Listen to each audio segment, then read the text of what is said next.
We are taught to be proud of our culture, but what if the same culture doesn't give the space to become what we are about to become in the future? Right.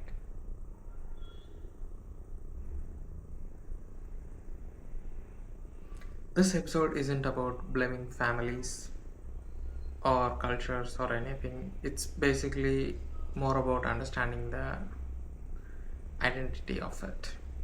Let's deep dive into it, shall we? Hello everyone, good day from wherever you are listening or watching this episode from. I'm Dr.MUKUND, the road dog. I'm happy to be here with you all and discuss this topic called culture, heritage, and family identity. And I would like to tell the core intent of this episode goes like this: how our culture and heritage shape our identity, how our family identity can be both a foundation and a prison, the quiet conflict between respecting our roots and choosing our own path. Right, basically, the unspoken question beneath all this thing is, am I betraying my own family to become who I am? That's the whole intent of this episode. And yep, let's start and let's begin, shall we? Let's talk about culture, the invisible software that we all inherit naturally and come to this world, right? It's kind of, culture is kind of default programming that you are went into it. It's like if you buy a phone, like an iPhone, it has an inbuilt software. Basically, let's just assume that's our culture. So if you are an iPhone, you have an iOS. If you are an Android, so on and so forth. So let's just say you don't choose it, but yet you are born into it. So now you have to carry it because you are born into it. And also each culture has something called their own beliefs of success, obedience, stability, and what people think, and so on and so forth. Like how these cultures rewards conformity more of a time, not just authenticity. So the cultures are powerful, yes, but it was designed for mostly for the survival, not for self actualization, is what I think. Because every culture that comes with has its own ups and downs, but you can follow the upside of it, no doubt. But sometimes we blindly follow the downsides of it without even asking questions, because every cultures were formed during certain period of time and then just came into existence in such a way that in today's world it may not be relevant at all. Sometimes it doesn't make any sense. Something in your culture may not make any sense anymore, because see, every culture was formed during a certain period of time, and there were always a hidden messages that tells people to behave or to how to move on forward in their own ways. So that's why these cultures are important. Yes, true, it's like a designated software programming kind of a thing. You have it, but updates are pretty much required, because some things won't make any sense anymore. Like, I'll give an example. In most cultures, like if you buy any vehicles and stuff, uh, usually I am seeing this, okay, which doesn't make any sense. Before, in the previous time, they used to have bullock carts and horse carts, etc. Basically they use animals, okay. They used to use lemon as before starting something, they use a lemon for the animals to stamp it, okay. At that point of time, that makes sense, because that has a good properties that can heal any bacteria or anything bad bacteria or infections that animal might have in their food. the citrus helps to fight against that, and so on and so forth. That was there. But in today's world, the same culture still follows. They use the lemon for rubber tires. What? It doesn't even make sense now, because the intent was different. That was a scientific analogy that works at that point of time, which makes a complete sense during that time. You are using the same thing for rubber tires, makes absolute no sense. So this is just an example. Like that, in every culture they have certain thing, they blindly follow it, which I think, according to the change in technology, time, and so on and so forth, things need to upgrade. That's what I'm trying to say. Because if you use the lemon for a rubber kind of a tires, it doesn't make any sense. It doesn't do anything. You are just wasting a lemon. Waste of lemon. It doesn't do anything. So think. Like, there are so many things like that, and if you can deeply go into this, there are so many things that made sense back in the time, but now they don't. So think about that. What you're doing mindlessly make no sense. That's all I want to tell here. And let's move on to the heritage part. In this part, we will have like the pride and pressure. I know most people like, it's our pride, it's a, yeah, true. But here comes the depth that no one wants to explore. Like, heritage, in the sense, we can take it like a great stories, like people fought for independence and so on and so forth. They sacrificed their life, and those are great parts. During that point of time, it were very necessary. But just because you are born in that family or anything, if you want to do the same thing now, it doesn't make any such sense. To be honest, like, it's like, silent expectations that been rubbed towards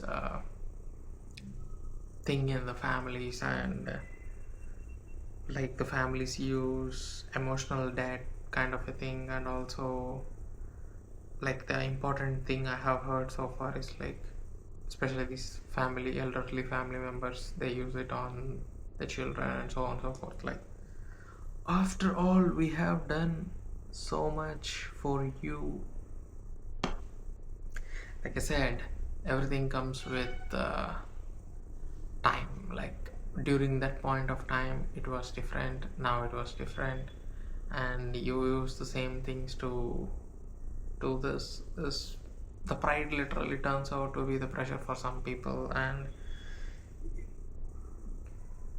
they are like romanticize honoring sacrifice kind of equals to living someone's unfinished life kind of a thing.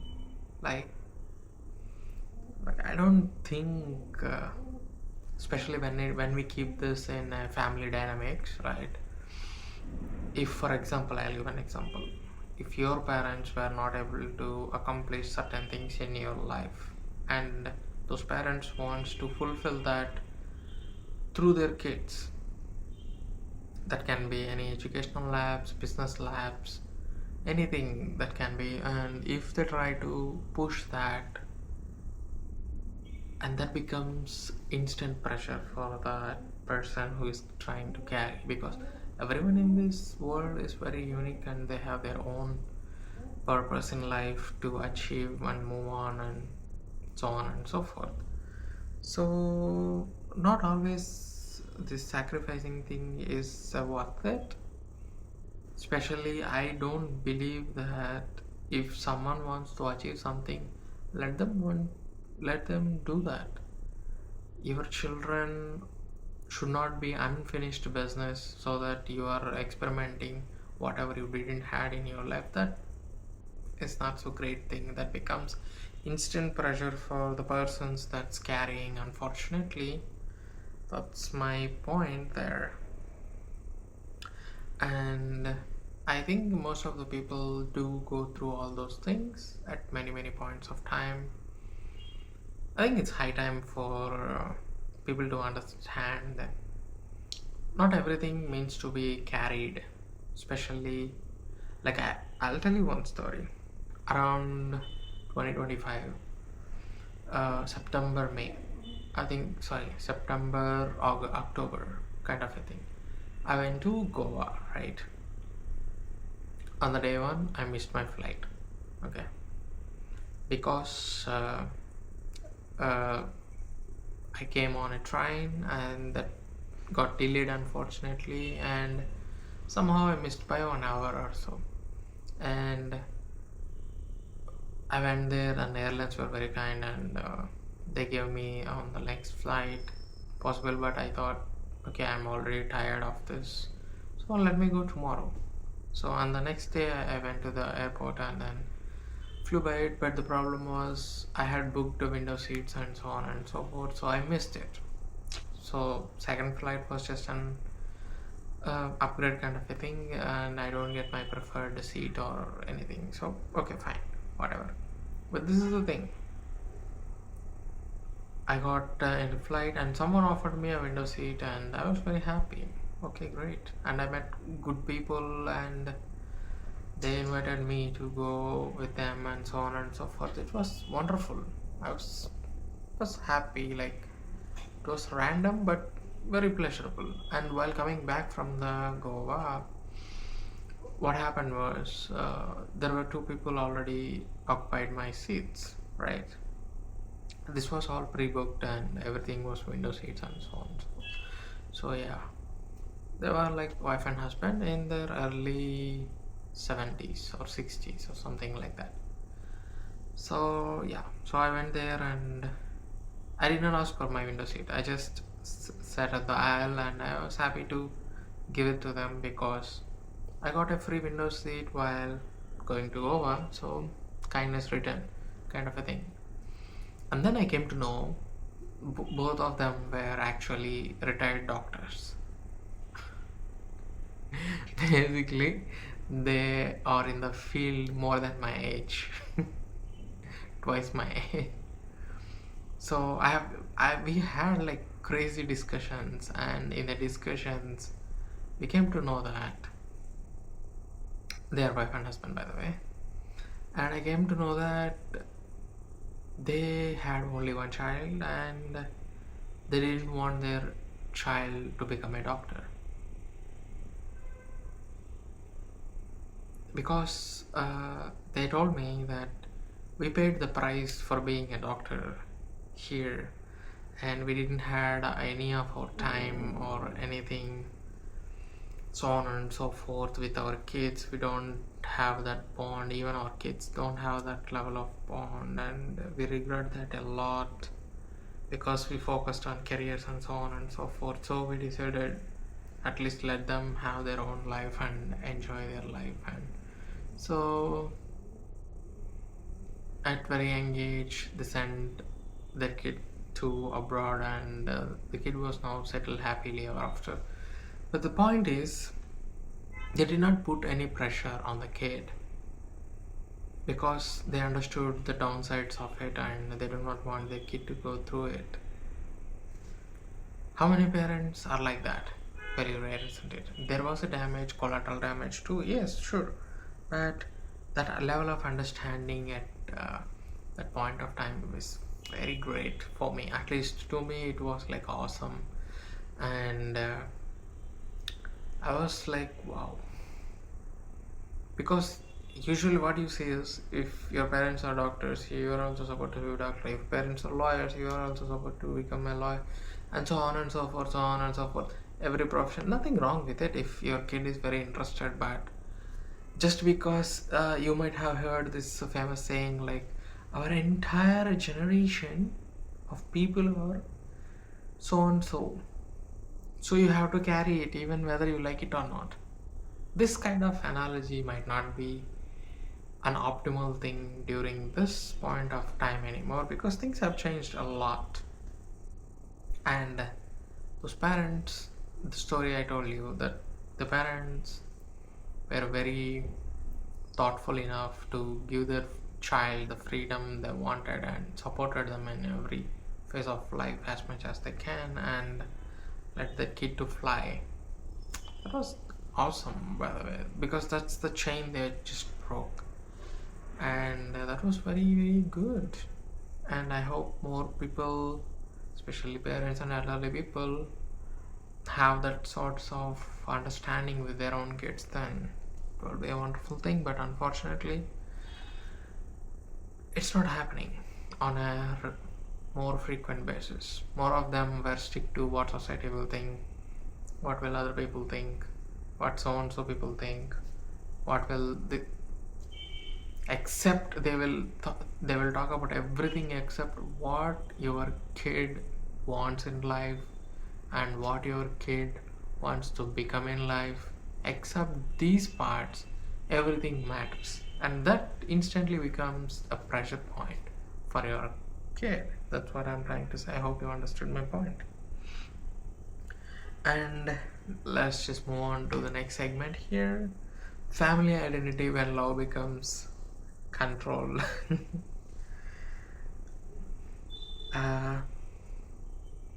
I think in every families there is something called unintentional, or it's a kind of what do you call it? Probably not spoken, unspoken kind of a rule that they assign rules to different kids. Mostly, if you are 2 or 3 kids, like on a secret level, there is always be one golden kid, and there is always be one not so golden kid. I am the golden kid in my family, anyways. Okay, so basically, what they will do is they put all the pressure in that golden kid, and they will not put of that level of anything on the other kid, because that's how the disparity exists in every family. They expect emotional returns on financial or like a social investment, that they would love to tell people like, oh, my kid is xyz, oh, my kid is blah blah blah. Oh, like the moment you want to break this loop and have your own life, you know how they gonna do this? Like guilt, shame, fear, loneliness, and also like they use all these things to control you, basically. I think that's very very not great kind of analogy to be start with. Yeah, I know most people have been through this kind of stuff, because I have talked with many people around the globe, and I have heard the same analogy in different forms. So I don't think that's a good, keeping all the pressure on one kid just for your sake. Like you want to tell to society that you achieved something, or you want to. It's a complete trash. And moreover, this is the line, it will hit you now.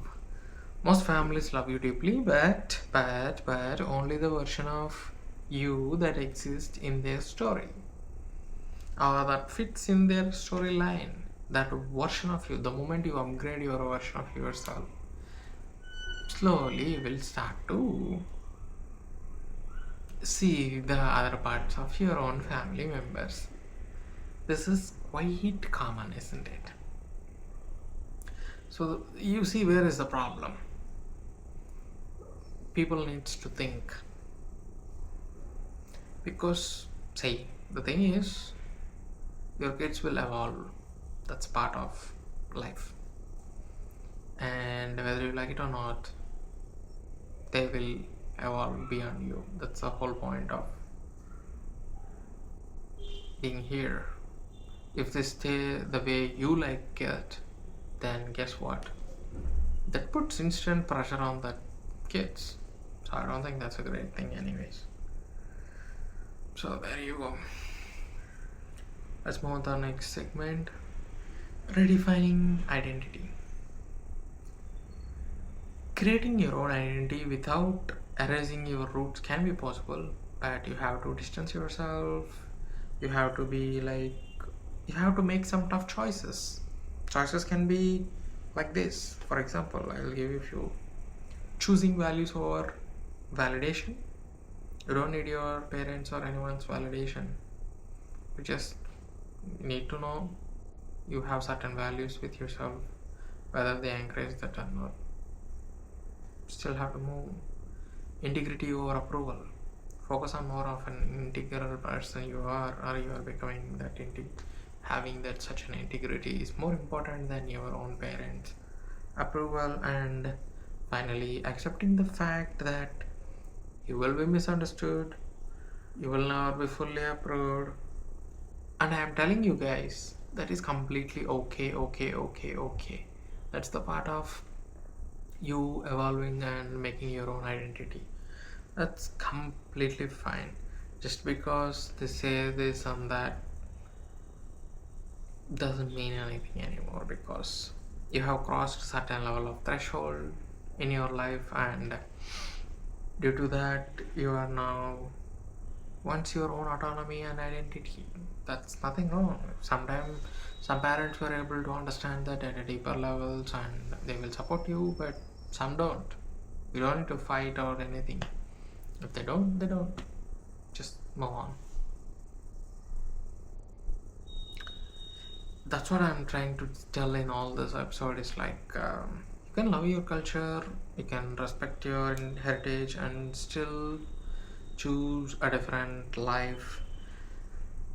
Becoming yourself is not a rebellion, it's more of an responsibility for your own self.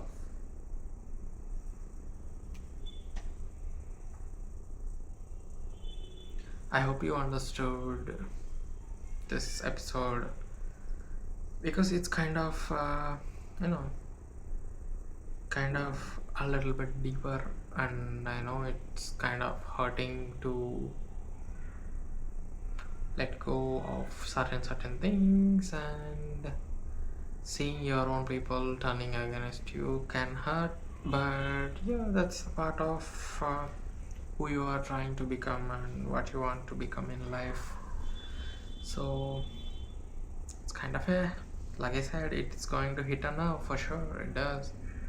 So take your time, understand it, and you just no need to try wasting your time explaining this, because these are not solvable in 1 day or 1 minute. This takes time. I hope you all understood my point. So that's all from now, and I'm Dr. Mukund. I'll catch you up in the next one. Bye. Take care of your health. Bye bye.